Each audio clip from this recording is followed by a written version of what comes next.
Jouer comme une fille. Un balado sportif avec Guylaine Demers et Marc Durand.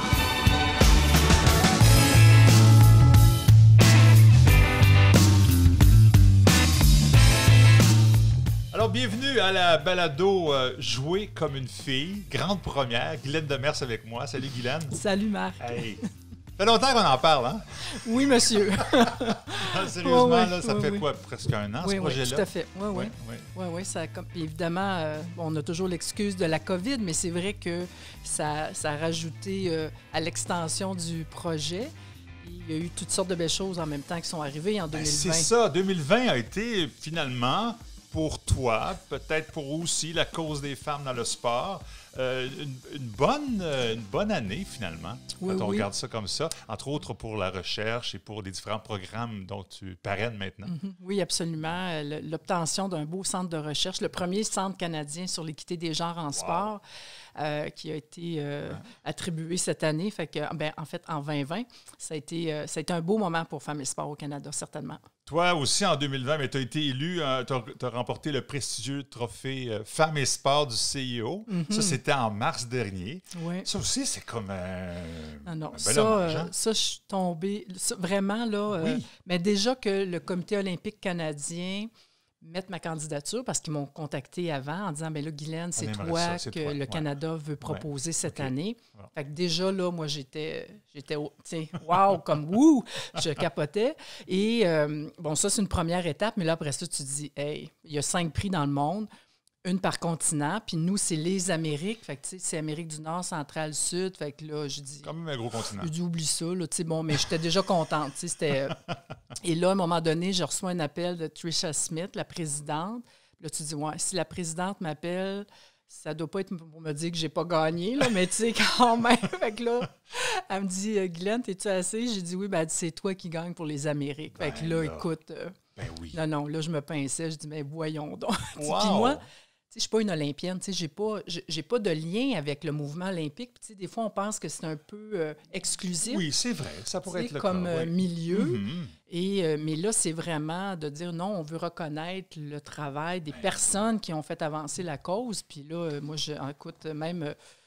Quand j'en parle encore, je me dis, mais c'est vraiment arrivé. C'est ça. Bien, ça me permet peut-être de parler un peu de toi.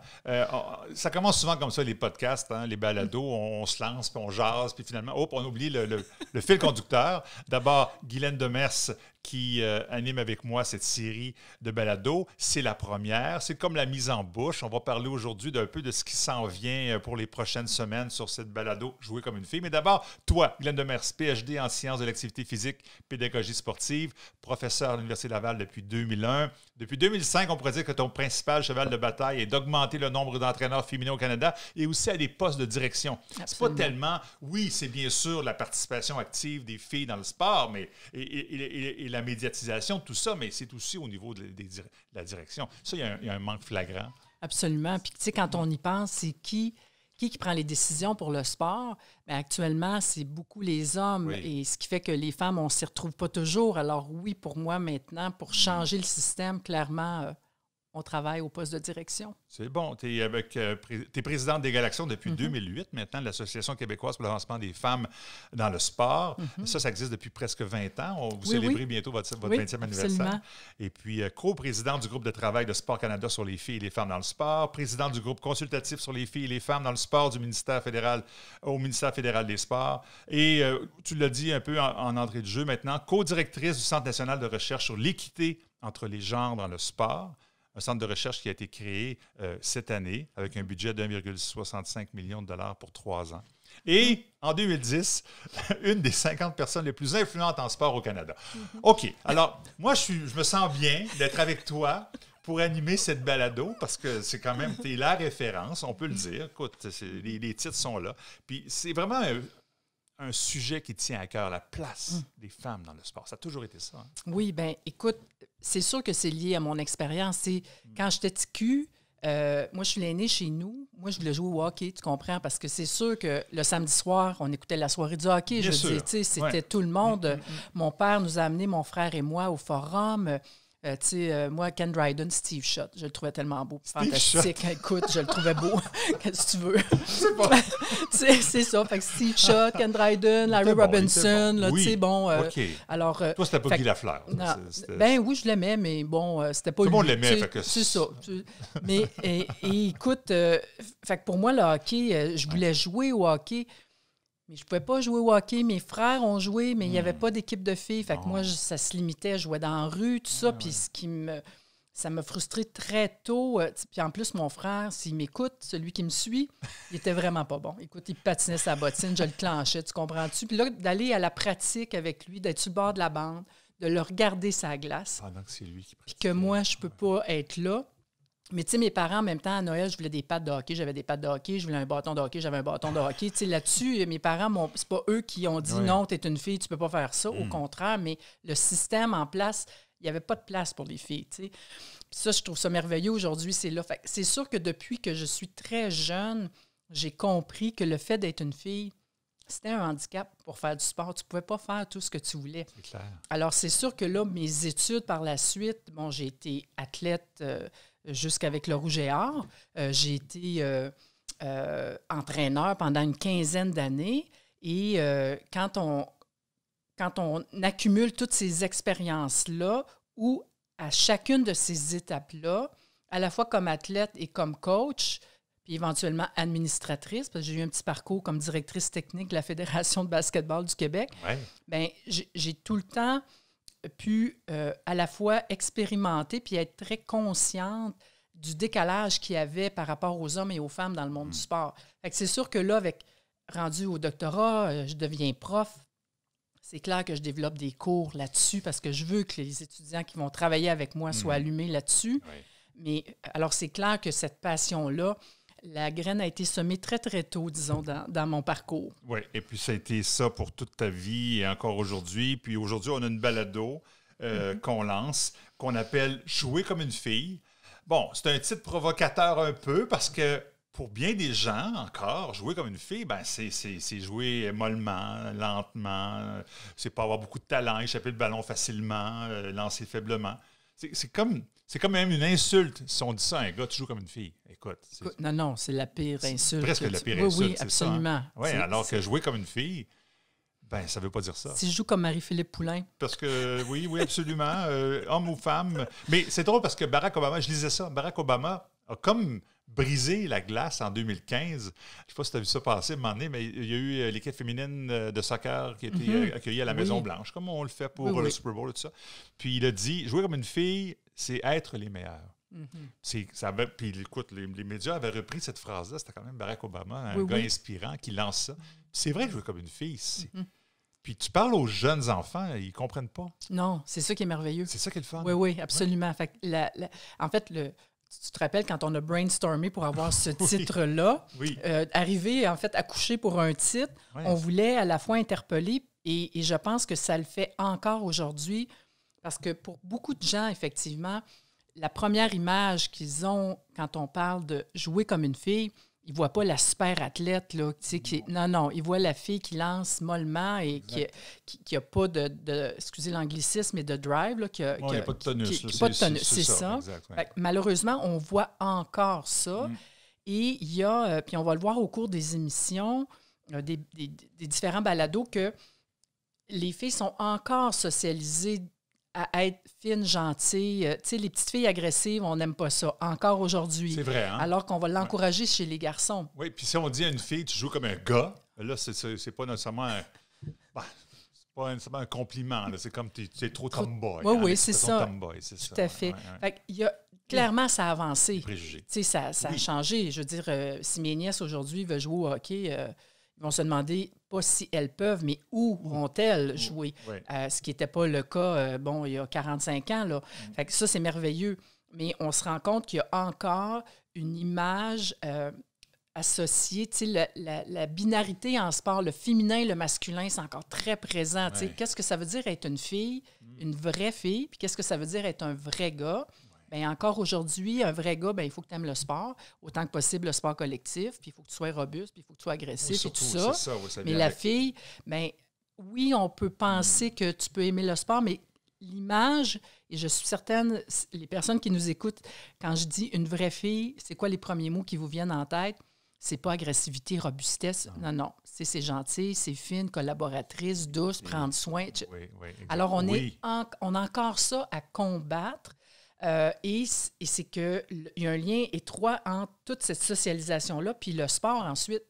Alors, qu'est-ce qui fait que des filles vont choisir certains sports? Bien, ça part de l'éducation, ça part de l'enfance, ça part... Est-ce que tes parents, systématiquement, vont t'inscrire en gymnastique parce que tu es une fille, puis au hockey parce que tu es un gars? Ouais. Bien, ça arrive encore beaucoup là, sûrement, au Québec. Oui, tout à fait. C'est pas de dire que c'est pas bon, mais c'est que très tôt, on met les garçons et les filles dans des cases. Et ça va avoir une influence jusqu'à les postes de direction. Là. On va voir pendant les balados que c'est tout lié. Donc, toutes les thématiques qu'on va aborder sont systémique. Un mot un mot qu'il ne faut pas prononcer. En tout cas, pas du côté de M. Legault quand on parle des Autochtones, là, mais c'est un peu... Oui, absolument, tout à fait. Il y a une discrimination systémique.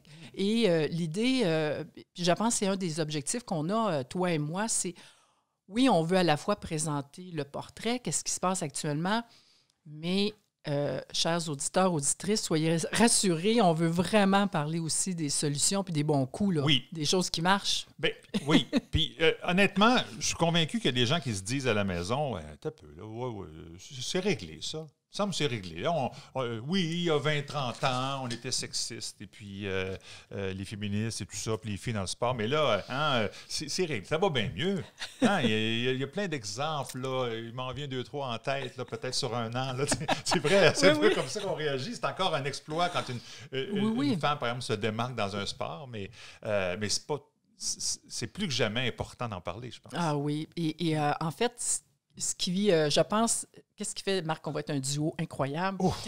Oui, c'est sûr. Bon, toi, tu as une sensibilité vraiment par rapport au sport amateur en général, puis tu as toujours été très présent à la fois pour le sport féminin et masculin. Pour toi... Un athlète, c'est un athlète. C'est ça. Peu importe, exactement. Tu as toujours valorisé les deux dans tes reportages.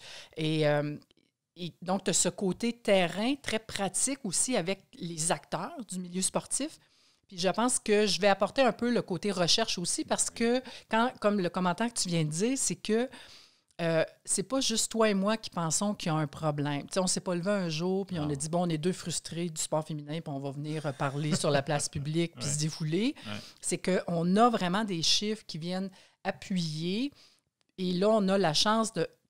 J'ai mené une étude très récemment pour le ministère, justement, de l'Éducation en 2019. Puis les derniers chiffres, si spontanément, je te demande, tout est dans le milieu, là, mais il y a combien de coachs féminins au Québec? Ça dépend du niveau. Là, c'est tous les niveaux. Là. Quand on parle des TQ jusqu'à haute performance, il y a combien de coachs féminins au Québec? Oh mon Dieu, là, vraiment, tu me prends par surprise. Je dirais que, vu que tu parles de tous les niveaux, donc même les minimes, là, oui. Bon, je dirais que ça doit être à peu près 25 au moins. On est à 22 % Oh! Oui, t'es bon. T'es très bon. Mais si tu m'avais dit plus au niveau élite, là, c'est ça. Là, ça aurait été comme j'aurais dit 5 ou 10 peut-être. Oui, c'est ça. Alors, si on regarde, par exemple, la délégation canadienne aux derniers Olympiques, on avait 9 % d'entraîneurs féminins. Ah, bien écoute, je me rappellerai, je pense que je t'en avais parlé, mais aux Jeux de Sochi, à la montagne, donc tous les sports de ski de fond, biathlon, bobsleigh, ski alpin, 94 coachs sont présents, là, coach, assistant coach, tout ça. 0 filles. 0 filles. Et pourtant, la représentation féminine masculine était pareille au niveau des athlètes. Ouais. Mais 0 sur 94. Il y avait, une médecin, il y avait une physiothérapeute, une massothérapeute. Mais c'est ça, là, il n'y avait pas de coach d'entraîneur féminin. Aucun. Non, pour le Canada. Oui, exactement. Pas d'un pays qu'on pourrait se douter que c'est pas trop égal. Là. Non. Fait que, alors, pour moi, les chiffres vraiment parlent d'eux-mêmes. Même chose quand on regarde au niveau du personnel, des fédérations sportives, au niveau des directions techniques, par exemple. On a 20 % de femmes seulement. Puis qui décide de comment le sport va fonctionner au Québec, ce sont les directions techniques.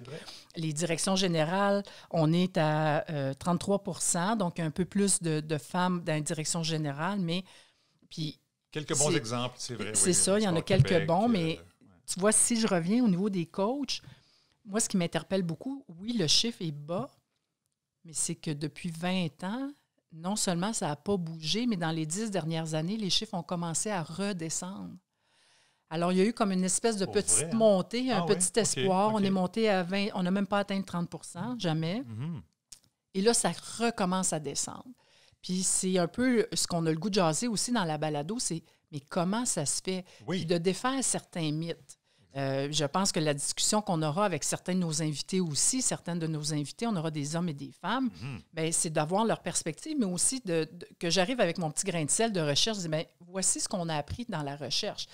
C'est vrai que les femmes n'appliquent pas sur les postes de coach. C'est pour ça qu'ils ne sont pas engagés, ils n'appliquent pas. Oui, c'est ça. Bien, c'est parce qu'ils n'ont pas tout à fait les compétences techniques, tactiques que les gars ont. Fait que c'est pour ça qu'on ne les engage pas.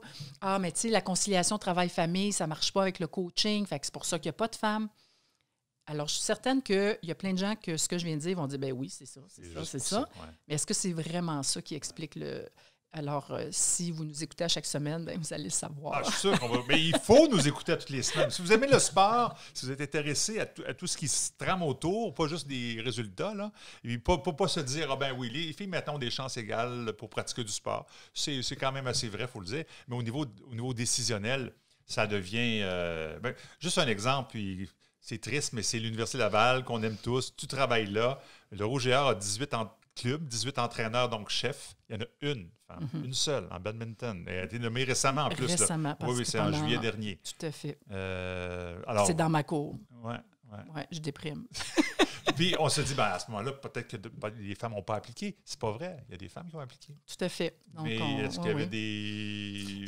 C'est ça qu'il faut voir. C'est que quand on regarde la problématique dans son ensemble, il n'y a pas une raison qui explique ça. Puis c'est pour ça qu'on parle de systémique. Hein? Oui. C'est-à-dire que il n'y a pas une solution parce qu'il y a un problème très précis. On dit, on fait ça, puis tout va être réglé. Oui. Alors, ça va de choses aussi banales. Quand on affiche un poste, comment on l'affiche? Comment on en parle? Est-ce qu'on parle toujours, on cherche un entraîneur, on cherche...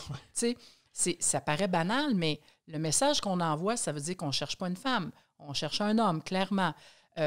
C'est comme ciblé, peut-être, à la limite. On a déjà notre candidat, mais on l'ouvre, mais on n'a pas trop de détails. Tout à fait. Où est-ce qu'on affiche? Où est-ce qu'on recrute? Est-ce qu'on reste toujours dans notre même bassin? Oui. Fait que c'est les gens qu'on connaît qui nous ressemblent, fait qu'on finit par recruter des hommes. Puis c'est pas de mauvaises intentions. Même chose, c'est qui votre comité de sélection? Alors, j'ai des exemples aussi relativement récents. Dans ma cour, où on a des entrevues pour engager l'entraîneur d'une équipe féminine. Et les 4 membres du comité de sélection, c'est 4 hommes qui sont là. Je ne dis pas que ce n'est pas des bons gars. Non. Mais est-ce qu'on peut imaginer l'inverse? On ouvre un poste pour l'équipe de football. Tiens, c'est ça. Puis c'est 4 femmes sur le comité de sélection. Glenn. On met 4 femmes. Oui. Okay. Je vous jure que ça sort des journaux, là, que ça pète. Mais quand ça arrive de l'autre côté, ça fait... Donc ça, c'est un autre élément, un autre exemple. Oui. Et ce ne sont pas de mauvaises intentions, mais les gens font... Je me rappelle d'un exemple. À un moment donné, le gouvernement a sollicité un de mes collègues au département pour mettre en place un comité sur un peu les perspectives pour le sport au Québec. Fait qu'il arrive un matin, il est tout fier de tout ça, il me dit ça, puis il dit « Garde, j'ai recruté que des hommes. » Puis c'est un bon gars, là, tu sais, vraiment. Fait que là, je le regarde, j'ai dit sont où les femmes? Écoute, la mâchoire, il a décroché. Puis là, tout à coup, il a réalisé, il dit colique. Il dit, j'ai rien que recruté des gars. J'ai dit, ben oui, c'est tes chums, les gens avec qui tu travailles, que tu connais. Puis il a pas, quand il a fait sa sélection, il ne s'est pas dit, je veux pas de femmes dans mon comité. Non, pas du tout. Non. C'est ça. Alors, c'est toutes ces petites choses-là où il faut que maintenant, on développe cette... Le réflexe, c'est pas un bon mot. Comme j'ai fait des cours de bio... J'aime ça, le réflexe, mais c'est pas bon. Non, un réflexe, là, ton cerveau n'est pas engagé. Ah, OK. Non, c'est ça. OK? Alors, c'est quand on se tape sur le genou, là, puis que ça part, ça ne monte pas au cerveau, ça. Ah, c'est juste neuro, puis non, c'est ça. Okay. Fait que ça, c'est un réflexe. Okay. Fait que quand on dit les bons réflexes du gardien, là, c'est pas vrai. On devrait dire... Bon temps de réaction. Temps de réaction. Yes, sir. Ben, j'ai appris. Et ça, c'est mes cours de physiologie de 1983, quand même. Tu les as pris, tes cours, ouais, c'est bon, ça. Mais Hey, écoute, on est en train de développer un des 15 ou 16 thèmes, 15-16 émissions sur les entraîneurs. Imaginez tout ce qu'on a. Puis, je ne sais pas si ce serait le bon moment peut-être de parler un peu du format. Hein, quand même, une balado qui devrait durer, on l'espère, entre 20 et 30 minutes. Je pense que ça va déborder un peu de temps en temps parce qu'on a vraiment des invités extraordinaires. Je ne sais pas si on pourrait faire le tour peut-être des différentes émissions qu'on va présenter, entre autres le rôle des gouvernements. Avec, entre autres, Isabelle Charret. La visibilité du sport féminin. Guylaine. Ah oui. Hein? Ah oui. Ouvre ta télé puis cherche Jean. Ouais, c'est ça. Dans ton résumé, là, tu vas peut-être entendre parler de tennis de temps en temps. Golf. Puis un peu moins. Un peu moins que les hommes. Mm-hmm. Et puis, d'ailleurs, je serais curieux de vous demander comme ça, vite, nommez-moi 3 golfeuses. Brooke Anderson au Canada, puis après ça, une couple de Coréennes, puis ça va être... Je les nomme pas. C'est ça, on les connaît moins parce qu'on en parle moins. On en parle moins, absolument. Puis, encore une fois, je pense qu'on va aborder ce thème-là au-delà de lancer la pierre aux médias nécessairement, parce qu'entre autres, on a une collègue commune qui a travaillé à CBC Sport, qui a été la DG, qui était la seule femme à ce jour, Nancy Lee, qui a occupé ce poste, qui disait... Oui, les médias, mais de votre côté, regardez-vous le nombril, puis c'est quoi vous faites? Alors, comme organisation sportive, comment nous-mêmes on fait la promotion de nos athlètes féminines? J'aime beaucoup ton approche, Guylaine, parce que, en tout cas, c'est ce qui me charme de travailler avec toi, c'est que tu as toujours eu cet intérêt-là à aller voir pourquoi avant. Tu sais, oui, ils sont pas fins, les médias. Oui. Oui. Mais non, c'est OK, t'as peu. Pourquoi c'est comme ça? Puis qu'est-ce qu'on peut faire maintenant? Surtout, puis je pense que l'émission veut ça aussi, amener des solutions, pas juste en parler puis dire ça va mal. Non. Mais ça peut bien aller, puis c'est arrivé dans certains cas que ça s'est bien passé, puis on s'inspire de ça. Oui, absolument. Puis on a la chance, effectivement, de vivre au Québec, au Canada, où on a des opportunités. Des ouvertures. Puis il y a des choses incroyables qui se font. Au Québec, on était certainement avant-gardiste. Le fait qu'Égal Action soit venu au monde en 2001 et que le gouvernement ait fait confiance à Sylvie Béliveau qui est allée cogner à la porte et a dit « J'aimerais ça aller valider auprès des femmes. Est-ce qu'on a besoin d'une organisation comme ça au Québec ou si je suis seule à penser ça, on va arrêter ça là? » Et le gouvernement l'a soutenu là-dedans pour arriver à dire « Ben oui, il y a vraiment un besoin. » Et on est à ce jour la seule organisation provinciale au Canada dévouée à femmes et sport et qui a vraiment une belle crédibilité maintenant. Mais les gouvernements, il y a eu un mouvement qui a commencé. Le gouvernement fédéral, quand, on va se le dire, là, puis c'est apolitique notre affaire, mais quand les libéraux sont arrivés au pouvoir, après 10 ans de Stephen Harper, je peux dire que Femmes et Sport, on a respiré parce que là, tout à coup, il y a de l'argent qui est revenu, qui avait complètement été coupé. Pour la condition féminine en général, puis le sport féminin, là, on était mort raide. Et que là, on arrive, puis qu'on se fait annoncer 30 millions pour Femmes et Sport.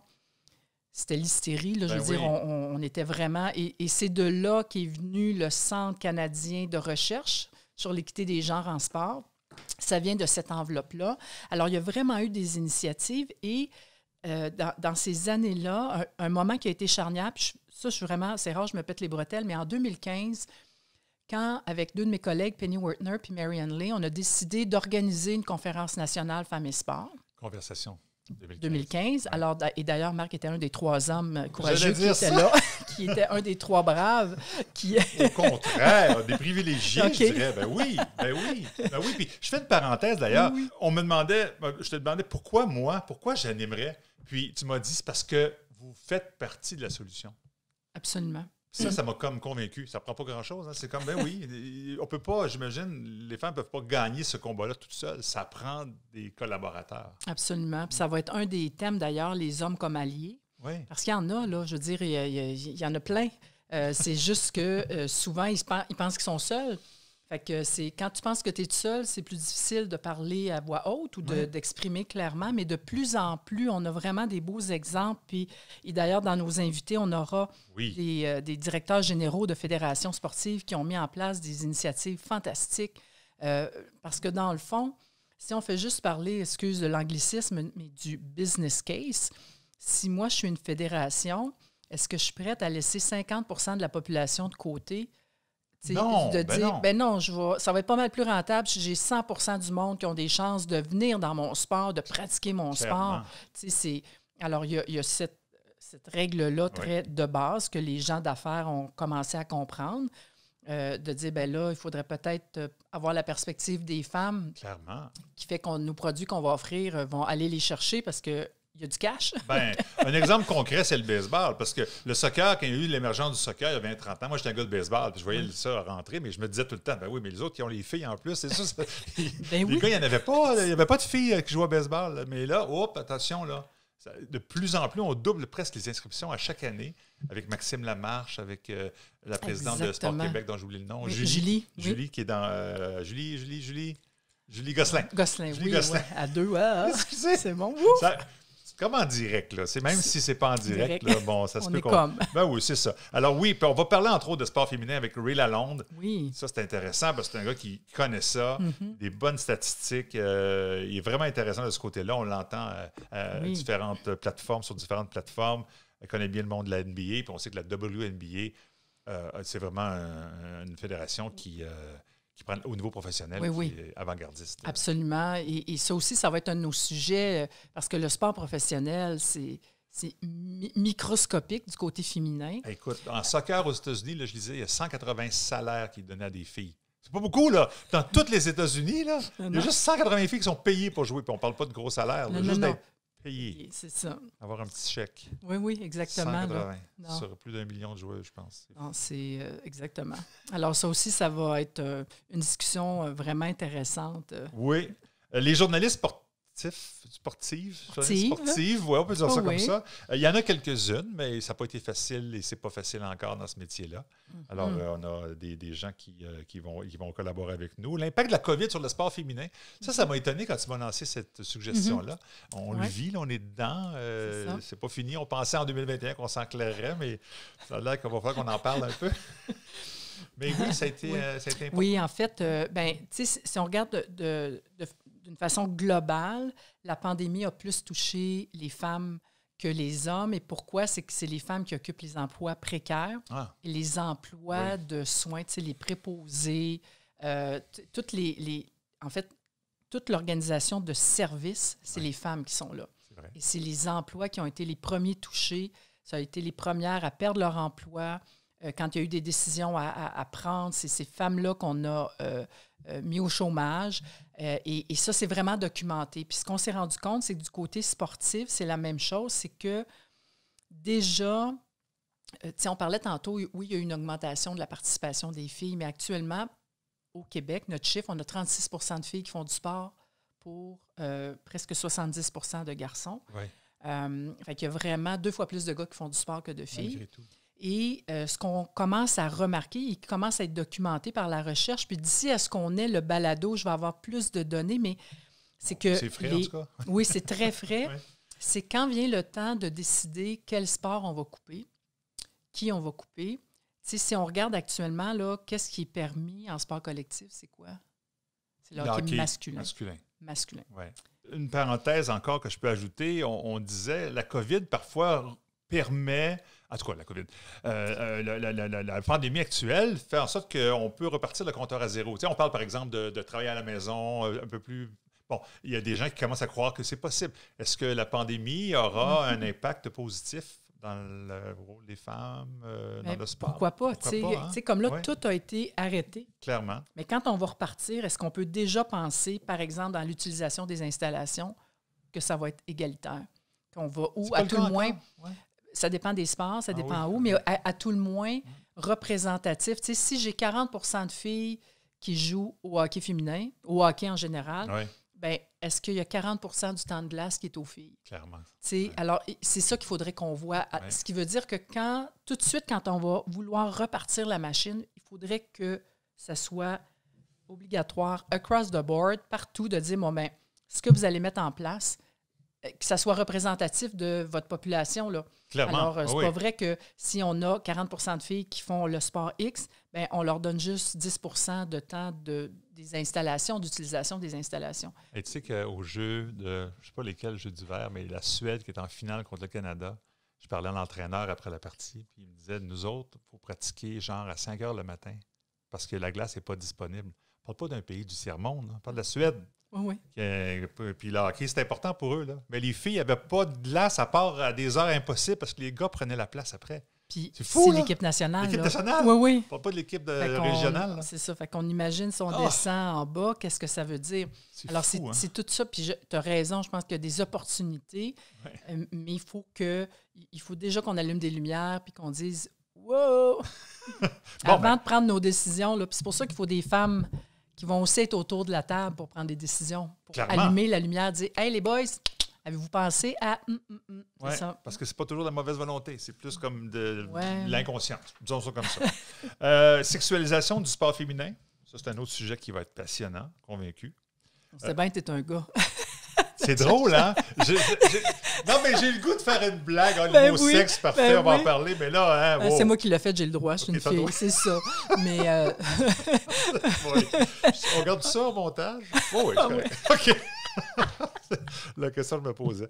Sport de gars, sport de filles, masculinité et féminité, les liens avec l'homophobie, les lesbiennes en sport. Ah ouais, ça, c'est un sujet intéressant. On a des noms associés, c'est pas sûr que ça va être ça, mais bon, Charlène Labonté, Karen Paquin sont sollicitées pour cette édition-là. Parce qu'on va avoir des invités. Là, on parle juste nous deux, là, on a bien du fun, mais on va avoir des invités à chaque fois. Là. Oui, chaque balado, c'est ce qu'on veut. Oui, absolument. Oui. Parce que le format, c'est vraiment comme on disait, de dire, bien, c'est quoi la situation actuelle, que notre invité puisse faire des liens avec sa propre expérience, de dire, oui, comment je me retrouve dans ces stats-là, dans ces portraits de la recherche. Exact. Puis après ça, bien, OK, now what? Qu'est-ce qu'on fait maintenant? J'adore ça. Oui. Stéréotypes et biais inconscients, très intéressant aussi. Femmes de minorités visibles, les femmes autochtones dans le sport, les femmes noires et le sport. Isabelle Aubé, une dame qui sera sollicitée pour collaborer avec nous.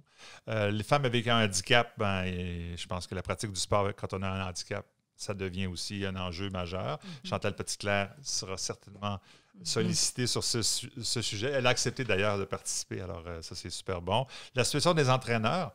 Pourquoi encore en 2020, le Québec ne compte que 22 % des entraîneurs? Menstruation et sein, encore tabou, impact sur la performance et abandon de la pratique sportive. Ça va être intéressant aussi.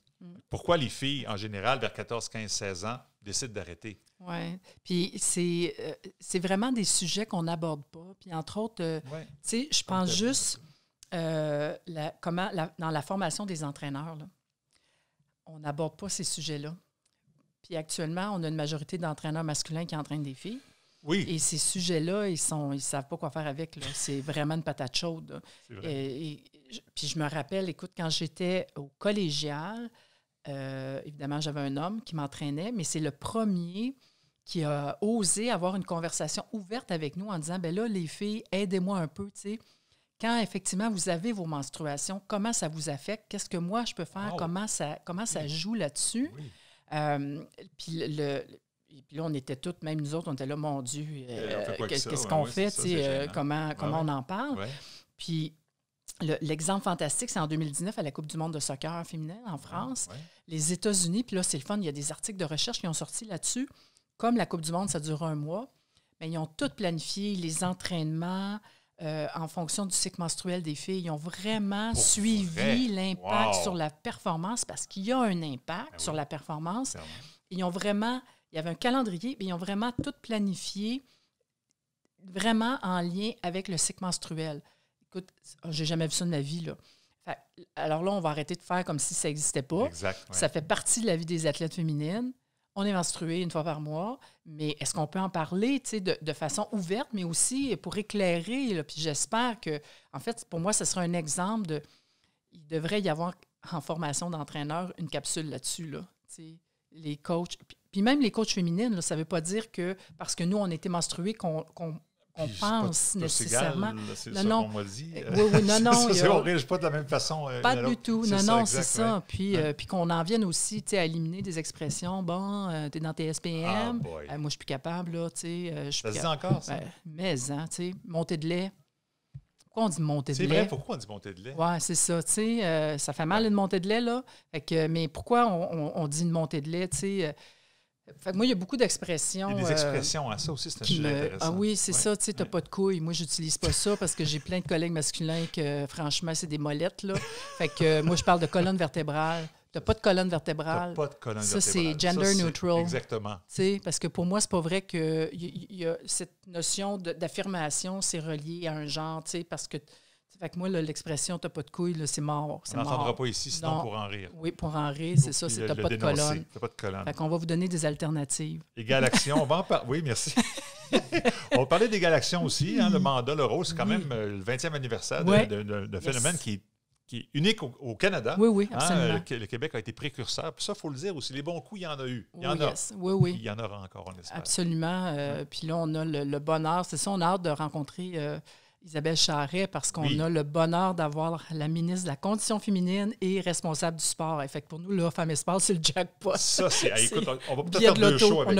On a gagné à l'auto. Femmes et Sport, oui, c'est bon ça. Puis ça nous amène tout ça, cette balado-là, à Conversation 2021 qui sera présentée de façon virtuelle, contrairement à 2015 où il y avait comme 200 personnes, on attendait au moins autant de gens de partout dans le monde. Là, ce sera virtuel, mais ce sera en mai, je pense.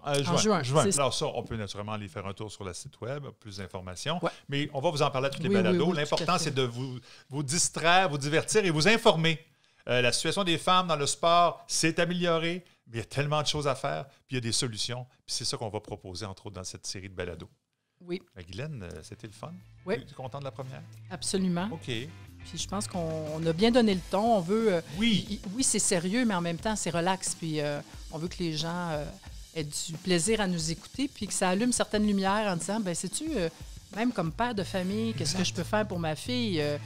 C'est pas... On ne s'adresse pas nécessairement juste aux gens qui travaillent dans le monde du sport, mais pas du tout, parce que si on, comme on disait, systémique, tout le monde a sa part pour que ça avance. Exactement. Et je pense qu'il y aura des « Ah ouais, je savais pas ». Il y en aura plein à chaque 2-3 minutes de chaque balado, j'en suis convaincu. Puis ça, c'est le fun dans ce temps-là. Quand on apprend quelque chose, on en ressort grandi.